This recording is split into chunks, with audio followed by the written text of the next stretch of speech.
প্রণাম ব্যক্তিত্ব থেকে। এই আমরা যেসব কাজকর্ম করি সবাই ঠিক একটা নাটকের মতো, স্ক্রিপ্ট লেখা আছে, আগে থেকেই সব ঠিক করা আছে, কে কোনটা করবে, কাকে দিয়ে কোনটা করানো হবে। শুধু ঘটনা রয়েছে, শুধু সেই জায়গায় আমাদের মতো পুতুলগুলোকে রেখে দেয়া, তারা সেই কাজটা করবে। এটা হওয়া। অর্জুন কুরুক্ষেত্রে যুদ্ধ করে যখন আস্তে আস্তে ফল মিলছে, সাফল্য আসছে, তখন অর্জুন ভাবছে যে ও বলছে আমি কি ভিড় দেখেছো, আমি কি করছি। কৃষ্ণ বলল তুমি কিছুই করছো না, সবই করা আছে এইখানে, তোমাকে দিয়ে এই কাজগুলো আমি করাচ্ছি, আমি সব করে রেখে দিয়েছি, স্ক্রিপ্ট রচনা হয়ে গেছে, তোমাকে দিয়ে করাচ্ছি।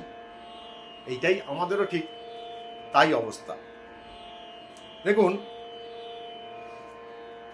মানুষ কিন্তু ঈশ্বর মানে আমরা ঈশ্বর লাভ করতে চাই না, আমরা ঈশ্বরের দেয়া এইসব মায়া এই নিয়েই থাকতে চাই, আমরা ঈশ্বর লাভ করতে চাই না। দেখুন, এই ঠাকুর বা ঈশ্বর, রাস্তায় ভগবান কেউ দেখলে আমাদের একটা মানে এটা একটা ভয় ভক্তি বলে না, একটা হ্যাবিটে পরিণত হবে। সঙ্গে সঙ্গে কেউ করে, কেউ হাত জোর করে, খ্রিস্টানরা সঙ্গে সঙ্গে এরম করে ক্রস, মুসলিমদের একটা মানে ইসলামদের আবার একটা এইরকম ধরনের কিছু একটা আছে, মানে এইটাই দেখলেই আমরা একটা ওই ঠোকাঠুকি, মাথা নিচু এইসবগুলো করতে চাই। যেই মন্দিরের সামনে এরকম ঠোকাঠুকি করে মাথা পাতা নিয়ে পেছনে একটা কুকুর যেই দেখলাম দাঁড়িয়ে আছে, সঙ্গে সঙ্গে তাকে একটা নয় পাথর ছুঁড়ে নয়তো পদাঘাত করে বেরিয়ে গেল। যতটাই স্কোর জমা হয়েছিল পয়েন্ট, সঙ্গে সঙ্গে সেতে সেই মানে স্কোরটা হয়ে গেল। মানে আমরা দেখাই এক কিন্তু করি আর এক। ওই জন্য কৃষ্ণ বলছেন অর্জুনকেই ভগবতে যে লক্ষ লক্ষ কোটি কোটি মানুষ রয়েছে, কিন্তু তাদের মধ্যে খুব কম লোকই আমাকে পেতে চায়।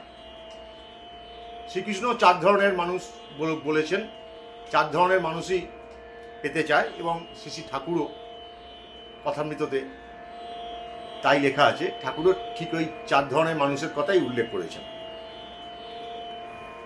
এবার ঠাকুর বলছেন, মানে আমাদের পরমহংস ঠাকুর, সত্য রজ তম এই 3টি গুণ তো মানুষের মধ্যে আছে। যারা একদম তম তাদের কথা বাদ দিন, তাদের ঘষে মেজেও চকচকে হবে না। যারা একটু রজতম মেশানো আছে, আর যারা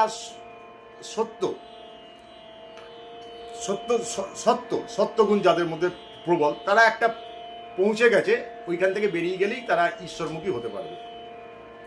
এবং ঠাকুর বলছে মানুষ তো হলাম, মানুষ জন্মটা বড় কঠিন জন্ম, মানে অনেক ভালো কাজ করার পরে আমরা এই মানুষের শরীর পেয়েছি, না হলে তো পশু পাখি, বাঘ, সিংহ, হাতি, শিয়াল, বিছে, কাঁকড়া, পিঁপড়েও হতে পারতাম। কিন্তু মনুষ্য জন্ম খুব কঠিন, অনেক তপস্যার পরে, ভালো কাজ করার পরে মনুষ্য জন্ম হয়েছে। কিন্তু এই মনুষ্য জন্মের পরেও যদি আমরা ভালো কাজটা করতে পারি, সত্যগুণ রাখতে পারি, তাহলে কিন্তু সেখান থেকে আমাদের একটা এক্সট্রিমে যাওয়ার একটা চান্স, মনুষ্যটাই হচ্ছে লাস্ট চান্স। এবং সেইখানে অনেক মানুষ আছে যে সত্য কথা বলে, কোনোদিন কারোর সাথে তার ঝগড়া বিবাদ হয়নি, কোনো মানুষের তার ব্যবহারে কোনো মানুষ মানে খারাপ কিছু হয়নি, তার কোনো মানুষকে দুঃখ দেয়নি, কষ্ট দেয়নি, কিন্তু সে চায় যে একটুখানি ওই মান, লোকে নাম করবে, এ করবে, এইটা তার একটা মোহ আছে। এই মোহ, তার মানে এইটা একটা অহংকার। কিন্তু আমি কোনো খারাপ কাজ করছি না, কিন্তু আমার মধ্যে এই ভাবটা, এই লোভটা আছে, তাহলে কিন্তু হলো না, তাহলে কিন্তু কিছুই হলো না। জজ সাহেব ধরুন একটা কেস হচ্ছে, পুরো তার সাক্ষ্য প্রমাণ একদম সব, যে যে আসামি সে কাউকে হয়তো খুন করে এসেছে, তার সাক্ষ্য প্রমাণ সব রেডি আছে, তার ফাঁসি অনিবার্য। কিন্তু জজ সাহেব বললেন যে না না, একে আমি 3 বছরের কারাদণ্ড দিতে পারি, মনে মনে ভাবছেন এটা, কিন্তু আমি একে ওই ফাঁসির অর্ডার দেবো না, কেননা আমারও বাড়িতে তো বাচ্চা আছে, সন্তান আছে, সুতরাং এই কাজটা আমার করলে আমার পাপ হবে। হ্যাঁ, কিন্তু আমি এটা করব না। আমি বরঞ্চ এই কেসটা আমি নেবো না। ও বলে যে না, এই কেসটা আমি নিচ্ছি না, অন্য কেউ এই কেসটা দেখবে। ও ওখান থেকে সরে গেল, কিন্তু তাতে তো পাপই হলো, কারণ ওর যেটা ধর্ম, ওর যেটা কাজ ওনার, সেটা তো উনি করলেন না।